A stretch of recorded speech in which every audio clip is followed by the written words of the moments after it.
ability. So,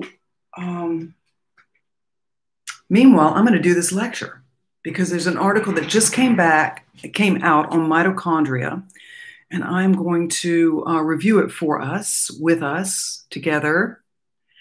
And I've made some highlights on it. It's from a French, Saleh Singh Edias, and there are three, Oman,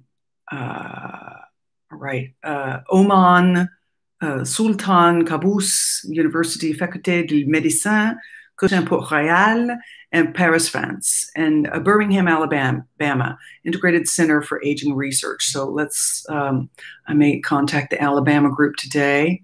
And je peux parler français, so I may speak with the French as well. So it goes on to how mitochondria causes the cytokine storm.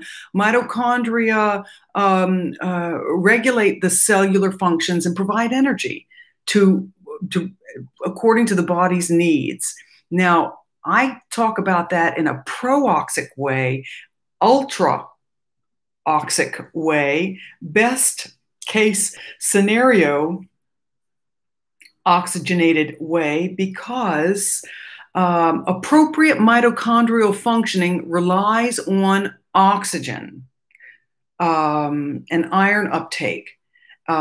It has three essential activities in the iron realm. Heme synthesis, it makes the heme that holds the iron, that gets the oxygen, that takes it back, that brings it to the mitochondria, and provides the ATP. I'll have to make a song for that, children.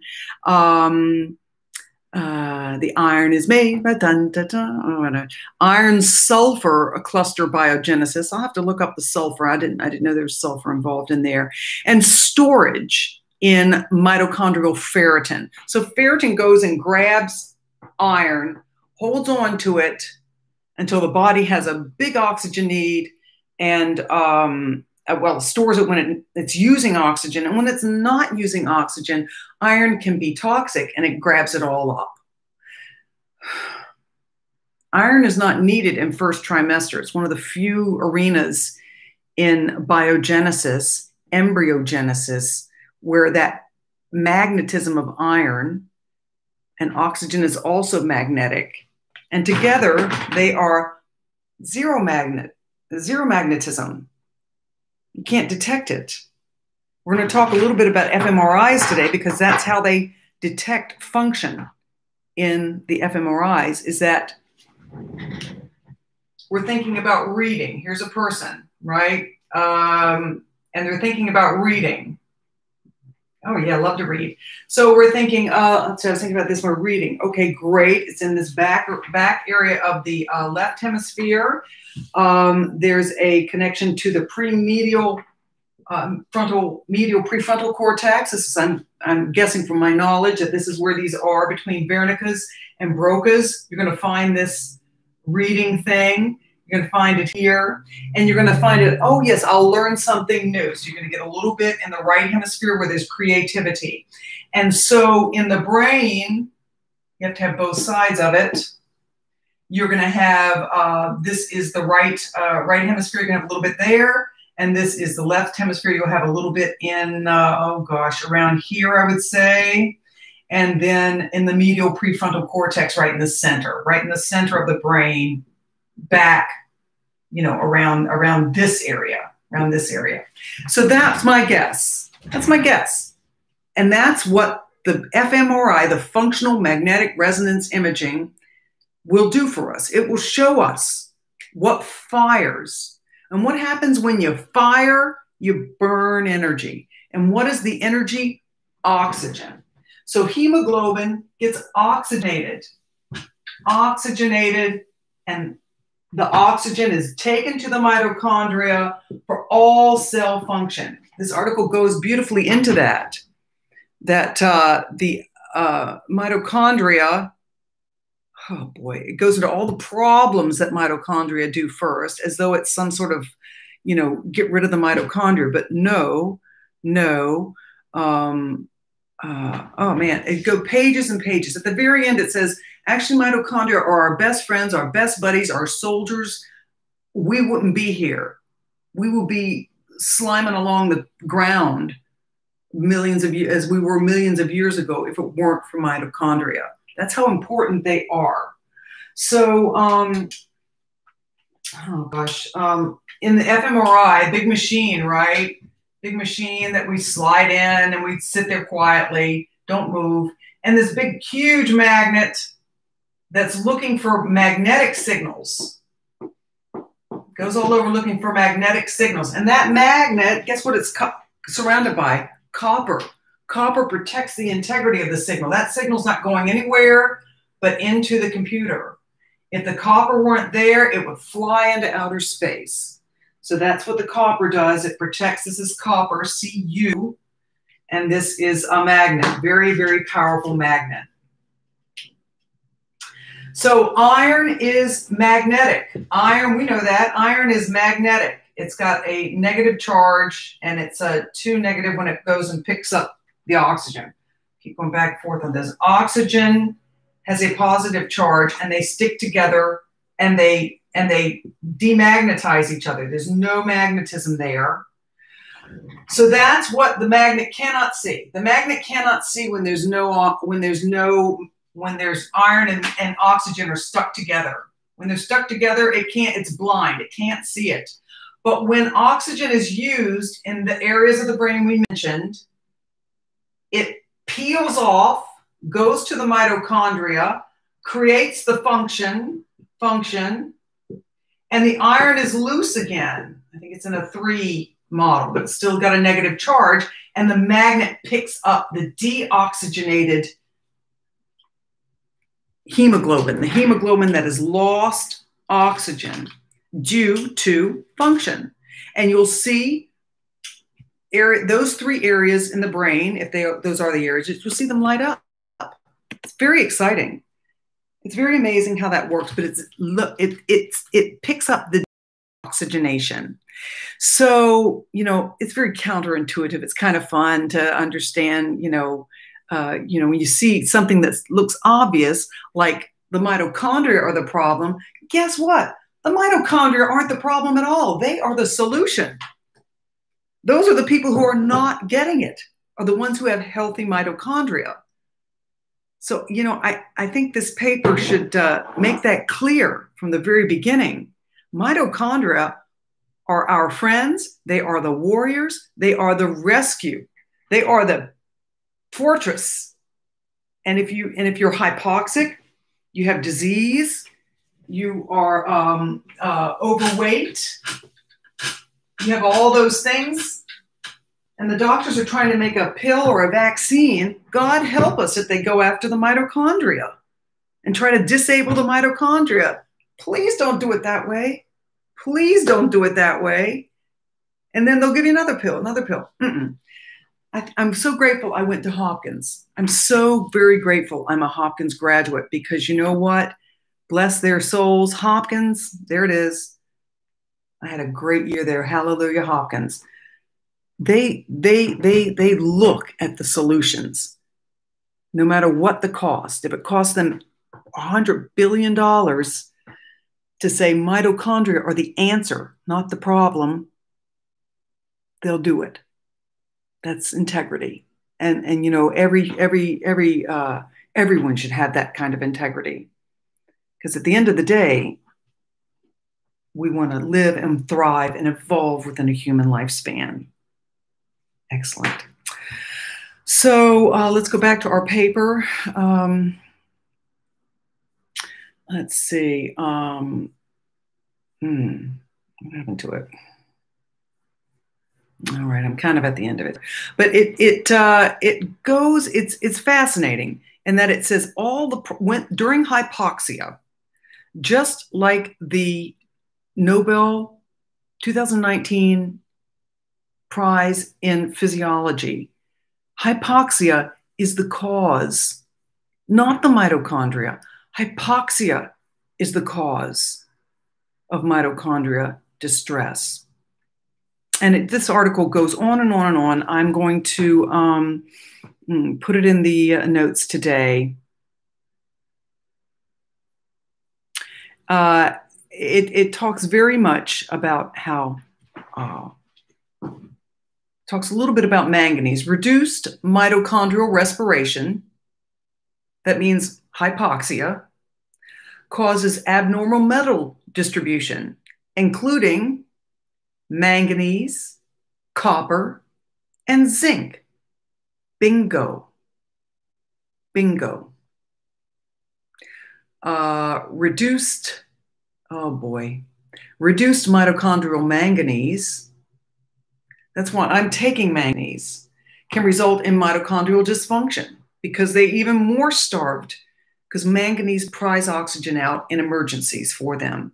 If you don't have manganese, you're reliant on the lungs. If you've got COVID, you're out of business. This is due likely to decreased activity of mitochondria manganese-dependent superoxide dismutase. This is an enzyme that protects mitochondria from respiration-generated free radicals. So when you're hypoxic, mitochondria create free radicals, including superoxide dismutase, to manage the hypoxia, and the manganese dependent superoxide dismutase is also an enzyme that protects it from the free radicals that it produces. Holy moly. So anaerobic respiration, hypoxia. Anaerobic respiration, they make it sound fancy, but it's really hypoxia. Makes the pyruvate that we've talked about reduce into lactate. That is not good. We know lactate is not good. Susceptibility of loosely bound iron, and iron just goes free range. So just like we've been saying, this article confirms what we've been saying, that manganese helps us by prying oxygen out of water during periods of distress. That could be lung problems, lung issues, as we have, concussion, where there's inflammation and flooding in the brain. It's the same thing, ischemia, edema, swelling, stroke, etc. Blood clots. Ay, ay, ay. Okay, so that's the manganese. The copper, mitochondria. This is not modern medicine. This is our future medicine, please. Medicine in light of COVID-19 is mitochondria. Health. If we can work it out, we can make this happen. Mitochondria health, because mitochondria have manganese. In fact, they're created by manganese, iron, right? Manganese plus iron plus oxygen plus fluid. It generates fluid. Plus light, that's how it kind of has come into us. I'm not sure where the light is in this, but I'm sure it's in there. Zinc and copper come together to make light. So copper protects cells. You can find it just like it protects the magnet in the functional fMRI. It protects cells too. And so when mitochondria, if they don't have manganese, the mitochondria go down. Right? That's the mitochondria go down because they can't cleave oxygen. They can't do that without manganese. So, and where there's copper, loose, unregulated, you're going to have blood clots. Copper is responsible for blood clotting. And now we're going over to zinc. These two are very involved in first trimester embryogenesis, and stay with us till we're about 30. And then zinc is locked away for emergency, seek and destroy. And copper continues to protect the integrity of what we have, how we are growing. So copper is loose. It's loose. And zinc is less released because because mitochondria, I should put that in red. Mitochondria keep it locked up. Mitochondria hold the key to letting zinc out. And when there's less zinc, you're going to get these foot lesions and other things, and the skin rashes and things. So, and that makes sense. And guess who's getting the skin rashes? Remember I said that zinc is from Try1 to about the age 30, depending on if you're male or female. It's about 28 for females, a little later for men. Zinc creates the rashes. Okay. So that's it's very interesting science, and this article has done a good job at doing part of it. My problem with this paper is that it makes it sound like mitochondria is the enemy. Hypoxia is the enemy. This result, these things, give solid ground to consider the role of mitochondria in COVID-19 illness, which leads to respiratory failure. No, the role of hypoxia, which leads to weak mitochondria and contributes to the insane cascade that enables COVID to run rampant in a biological system, including respiratory failure.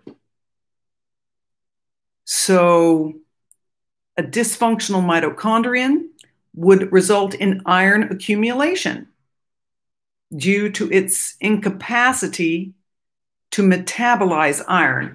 How does a mitochondria metabolize iron? How does it do that? Well, here comes the iron with an oxygen, and it metabolizes it because it drops off the oxygen, and it releases an electron that iron takes up to become Fe3, and then iron goes off to get more oxygen. That's what it's talking about. Its incapacity to metabolize iron. I would say a dysfunctional mitochondria is the result of hypoxia that leads to iron accumulation due to the mitochondria's incapacity to metabolize oxygen. And so in COVID-19, these mitochondria are engorged with electrons. These electrons just build up because there's no oxygen, and the iron is coming around in this form and probably staying in this form. I haven't seen the information on that, but I would imagine the iron in the blood is unbound to oxygen. That makes, of course, it's unbound. And it's not getting the third electron. That would be my guess. It's usually iron with an extra electron. Oh gosh, this is kind of a little confusing. I'm not my expertise in this, and it's O2 plus. So when it gets the oxygen, oh God, I thought it was the other way because I know that however it works in here. But my guess is that the iron is building up is the one that is, not linked to oxygen and does not have the extra electron. And that's a different kind of beast. These one electron, more or less, really changes the function of a lot of things, especially manganese. I'm still trying to get these straight, but down. So, when the planet became oxygenated millions, billions of years ago, increased oxygen, whoopee! And at the time, there was a lot of life on the planet, all kinds of things, worms and mushrooms, or maybe a precursor to mushrooms, maybe insects. I don't know. That's a whole different science. But small animals, lots of small animals, small algae, amoebas, little things. Viruses are relatively recent, from my understanding. What does that tell me? I should say their discovery was recent. They've probably been around for a long time, but and I'm no expert on viruses, but I am, following this COVID-19, what it does, what it doesn't do, and looking into it. So and before that, before oxygenation, we had a low oxygen environment. Yeah, low oxygen. And that's where all these wonderful little single cell doobobs were hanging out. Little worms, maybe baby mushrooms, because fungi are oxygen dependent too. You can drown a mushroom, believe it or not, and all sorts of other properties. And our brains are very much like that, mushroom cells. And amoebas, algae, and other very small, tiny little creatures, very tiny,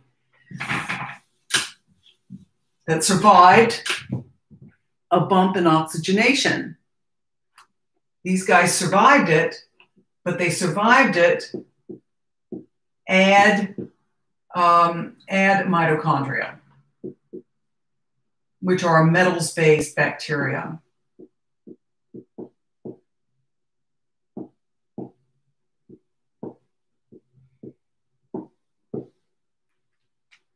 Biogenesis, organogenesis, and manganese at the bottom of the ocean. Oh gosh, at one point it creates material.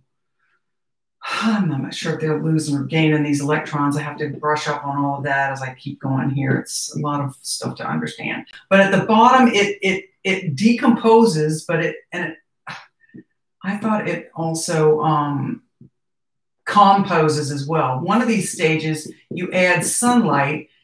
This one does it splits oxygen out of fluid at a lower deep. This is deep, mid sea, and this is surface, but still covered by water.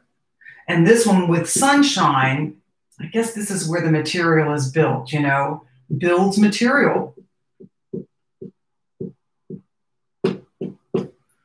Makes sense. I'll double check that. I thought it was at the bottom that it decomposes. So it degrades material when it's low oxygen, no sunlight. Sound familiar? I mean, these things all causal. So mitochondria came in with these guys and made, four-legged creatures and giraffes and, whatever, camels. And us, we're oxygenated. We're highly oxygenated. We've stood up. We have a very refined visual system. And it just all comes together that oxygenation, pro-oxic practices keep the virus away and keep us evolving. In the best case scenario, the optimal, optoxia. We'll talk about that today. I was going to get into ultroxia and establishing an oxygen gradient. There are so many mitochondria in a cell. I need to make them purple as I usually do. There's so many mitochondria in a cell, you know, they all need oxygen, and they're all doing like supersonic. It's like having all these turbo pistons in an engine. You know, you don't just fire one of them to get the engine going, you fire them all. So what we need and what we're going to talk about today in our Pro-Oxia series is establishing an oxygen gradient. So basically you breathe 10 times before you even move to do something. And you're like in the fMRI, I'm going to read a really complex, wonderful book. One page at a time, yes. And I've read books before, so I'm going to use that memory system. I'm firing up my reading pathways, which is between the, say, the Broca's area and the Wernicke's area. I'm not exactly sure, but I think that's about where it is in fMRI studies. And I'm going to learn something new and novel, and I'm going to grow as a result of it. My frontal cortex is going to grow, and it's going to combine with my feelings and other things. You know, there's a lot that goes on that the fMRI would fire. So we are fueling the initiative, fueling the directive, fueling the upcoming processes, the upcoming actions that include putting the book in your hands, enjoying the weight of the book in your hands, taking a breath before every paragraph, enjoying the full content of every paragraph, using your imagination as well as, you know, while you're piggybacking on the author's imagination. It becomes a massively enriching and enjoyable and flow concept, flow. So in order for that to happen, those 10 breaths establish an oxygen gradient in the area. Now, in today's fMRIs, basically what they're studying, I know very little. They say relax, listen to the music, but they don't, you know, every study that I know of should be controlled for oxygen levels. Absolutely. Is there an oxygen gradient? Are they relaxed? All right. That's normoxia. Are they hypoxic? Are they coming in? Oh my God, I don't like this thing. I'm barely breathing. So this is an oxygen gradient. There's lots of oxygen. Oxygen.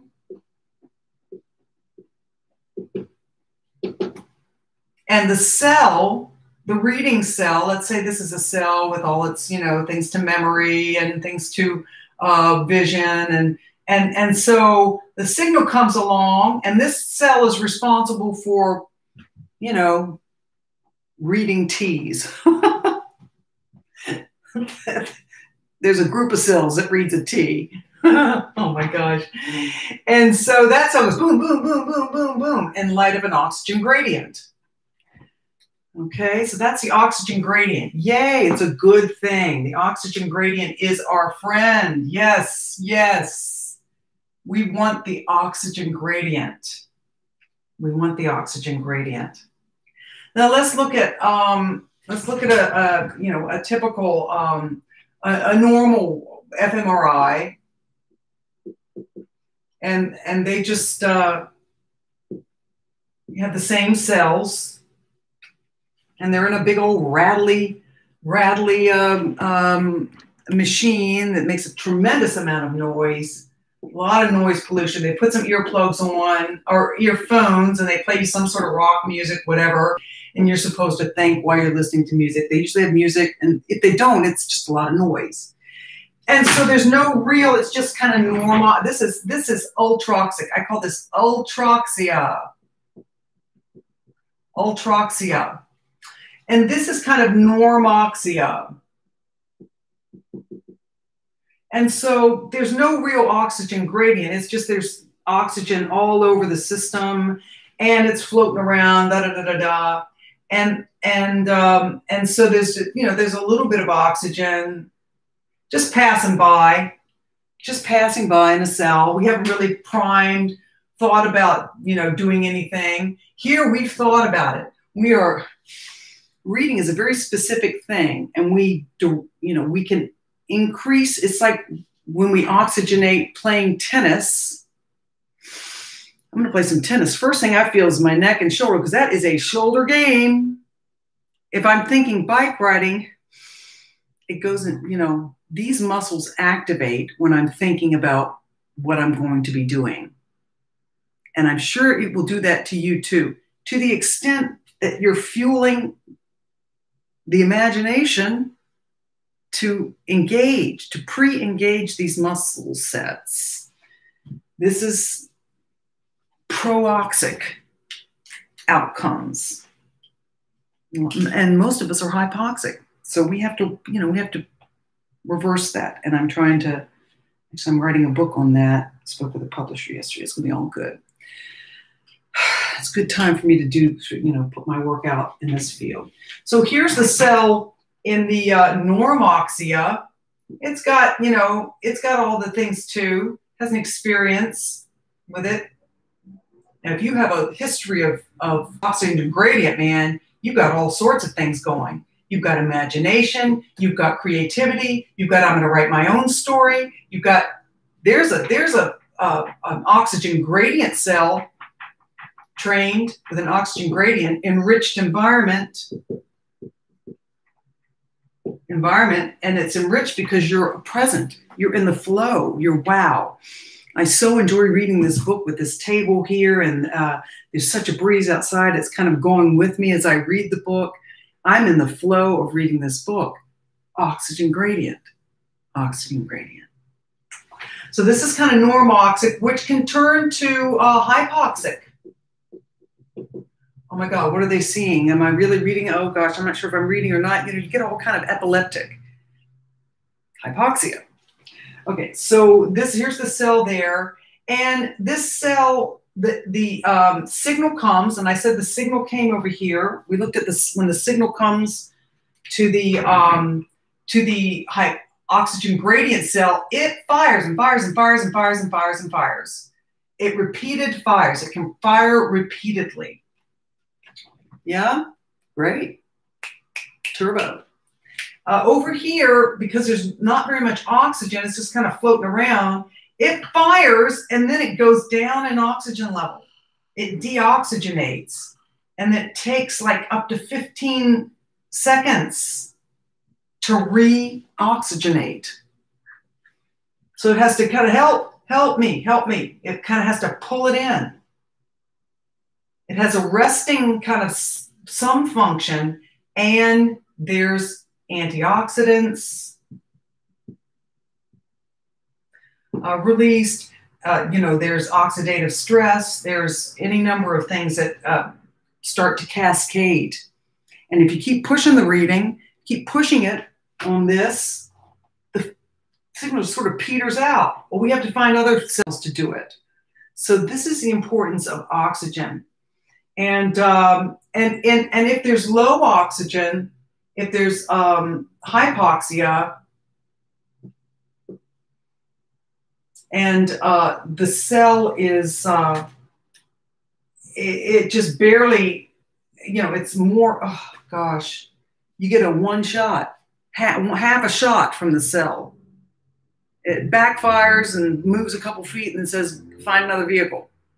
Something like that. So hypoxia is just not good. We want the oxygen gradient. I'll be talking about that in my session today in prooxia. And so mitochondria have enabled us to evolve. I keep stressing that. And COVID-19 is not enabling this. COVID-19 is the opposite of this. So when we don't have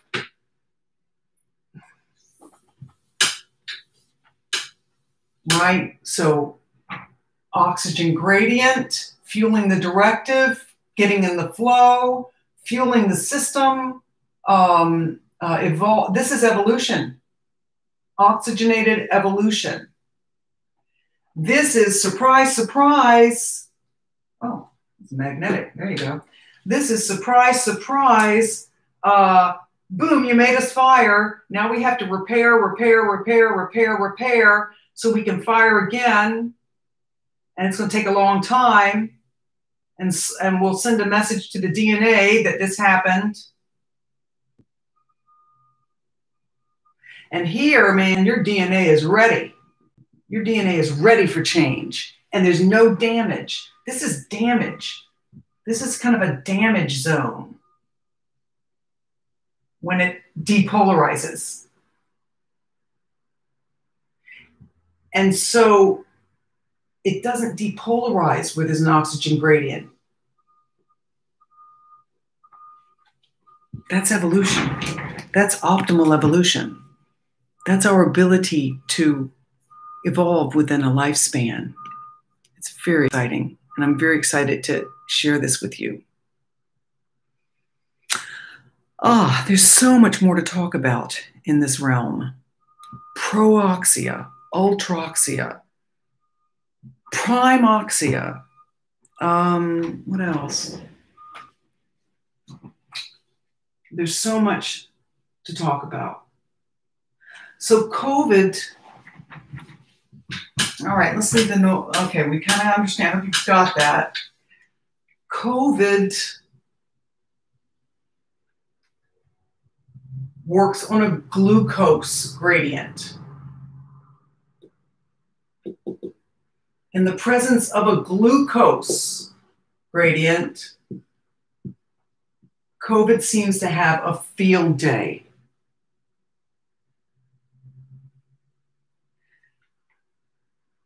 Pyruvate turns to, so glucose creates pyruvate, turns to lactic acid. We know that's not good, right? Destroys, it's destructive. COVID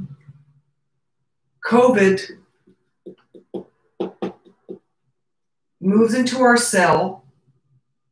Mitochondria move into our cell many years ago and builds it bigger, bigger, stronger, stronger. Simone Biles, all these people, you know, this is mitochondria. Yay! Stars. Yes, we're just growing and making humans better, smarter, potentially. And then industry has destroyed our oxygen environment and we're boxed in plastic.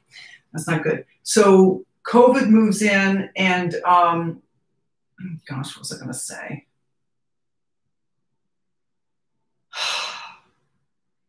It feeds on our glucose. So it's just moving in on a flipped evolutionary trajectory where we have prioritized glucose above hydration and oxygen. So the gradient in COVID, I'll put it in a nice dirty brown because that's what it is, you know. Oh, I was going to say, so this is glucose. Glucose. Yep. COVID says, gimme, gimme, gimme. I like the glucose because mitochondria builds a cell, builds tissue, creates, sustains, fuels, bolsters, turbos, lets us go and do and do and do and grow and grow and grow and grow and specialize, flow, athletes, cardiovascular. That's mitochondria. COVID, mitochondria has its own DNA. DNA. Yay, it's self-contained. It has almost like it has a mind of its own. The virus has an RNA, has half a DNA, RNA, ribonucleic acid, viral. Only half. It's only a half. So this moves into a cell and it starts eating it up. Yum, yum, yum, yum, yum. So it decomposes in order to survive. It cannot survive outside of a host. Mitochondria can survive. Look at Gallionella. Man, it's all over the place. Gallionella is some crazy metals-based bacteria. Mitochondria survives and grows and thrives just fine outside of humans in the form of Gallionella. COVID-19 eats, devours our cells. It goes in as RNA and it steals our messenger RNA. It steals it. It says, I need this, and I need this, and I'm going to grab this protein, I'm going to grab this vesicle, it just goes in and loots our cell and destroys it. And that is a hypoxic, overglycolytic, and weak mitochondria. Mitochondria are disabled and weak cells and hypoxic cells. Oh my goodness. Okay, I guess I may seem to be repeating myself, but there are many stories to tell in this, and so COVID devours our cells. Mitochondria build, protect, enable, sustain, bolster, colonize, fight for our cells, put us together at night, clean us up at night. And COVID eats and destroys and fuels through glucose. Glucose is all over this. Hypoxia and glucose. So this isn't opportunistic. I know there's one other thing. All right, I'm here. I'm going to keep talking because there's one other thing I wanted to talk about. Back then when oxygenation came about, there were two forms of life that came out. One was, mitochondria, oxygen, diurnal, daytime, sunshine, intelligence, I don't put a brain in there, species, humans. And another were things like bats, and worms, and naked mole rats. They study those a lot. Really creepy things that live in hypoxic conditions. So these were things that could handle the mitochondria and survived, and the oxygen. And these were things that couldn't quite handle it. And I think they still have some mitochondria, I don't know, but they live in a low oxygen arena. They have, they're anoxic. And bats, worms, civets, naked mole rats, others. Now there's some maybe who have adapted, like turtles. I mean, all animals should be reevaluated in light of their oxygen needs, their ability to survive in low oxygen conditions, and many other aspects of biogenesis.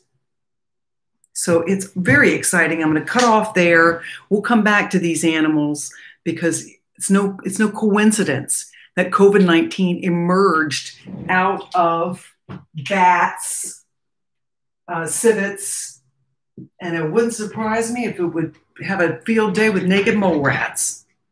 Be curious to see if COVID would, let's not even, play around with that sort of stuff, but I'm saying that COVID comes from these nocturnal, they come to life at night, echolocaic, hypoxic level, twitch level animals. Very interesting science. Let's keep going with it. Thanks for being here. Thanks for working with me and listening. Have a good day.